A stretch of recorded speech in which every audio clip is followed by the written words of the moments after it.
सूखे और पलायन के लिए बदनाम एक जिला अचानक पानी, समृद्धि और खुशहाली की पहचान बन गया।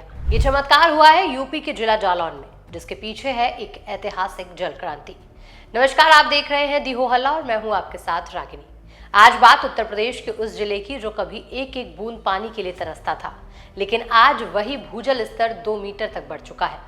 ये बदलाव यूं ही नहीं आया, बल्कि ये यूपी सीएम योगी आदित्यनाथ की नीतियों और जनता की भागीदारी का मिला जुला परिणाम है। मुख्यमंत्री योगी आदित्यनाथ की नीतियों और निरंतर प्रयासों ने इस जिले की भाग्य रेखा को बदलने का काम किया। जो जालौन कभी एक एक बूंद के लिए संघर्ष करता था, आज वही कई ब्लॉकों में भूजल स्तर 2 मीटर तक बढ़ गया है और कहीं कहीं तो अधिक सुधार भी आ चुका है। ये परिवर्तन एक दिन में नहीं आया। पिछले कुछ सालों में जिले में हजारों जल संरक्षण संरचनाएं बनी। चेक डैमों से लेकर पुनर्जीवित तालाबों तक, खेतों में बनाए गए फार्म पॉन्ड्स तक, इन सब ने जालौन में जल संरक्षण को मजबूत ढांचा तैयार किया। बारिश का पानी अब व्यर्थ नहीं जाता, बल्कि जमीन में समा जाता है और नतीजा कई ब्लॉकों में भूजल 2 मीटर तक ऊपर आया है। ट्यूबवेल के पंपिंग घंटे 1 से 5 गुना तक बढ़ गए हैं, यानी किसानों की सिंचाई आसान और सस्ती हो गई है। पानी की उपलब्धता ने खेती की तस्वीर को बदल दिया है। खरीफ में धान और बाजरा का क्षेत्रफल बढ़ा है, रबी में उत्पादन उछल पड़ा है और बुंदेलखंड पैकेज के तहत दालों और तिलहन की पैदावार में 20 से 30% तक की छलांग लगी है।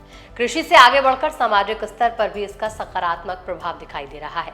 जहां कभी बुंदेलखंड के दूसरे इलाकों की तरह जालौन से भी लोगों का पलायन होता था, आज पानी और फसल की स्थिरता ने पलायन को बड़ी मात्रा में रोक दिया है। लोग अपने गांव, अपनी जमीन और अपने भविष्य पर भरोसा करने लगे हैं। इस जल क्रांति की बड़ी ताकत बनी जन भागीदारी। जल पंचायतों और पानी पाठशालाओं ने पानी को सरकारी योजना से आगे बढ़कर सामुदायिक आंदोलन बना दिया और इसी का नतीजा है कि जालौन को मिला राष्ट्रीय जल पुरस्कार।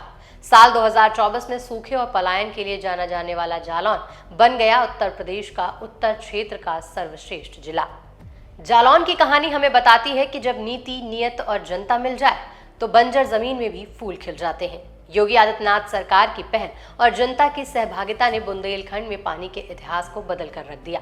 ये सिर्फ जल संरक्षण नहीं है, ये जल क्रांति है। फिलहाल इतना ही, फिर मिलते हैं अगले वीडियो में।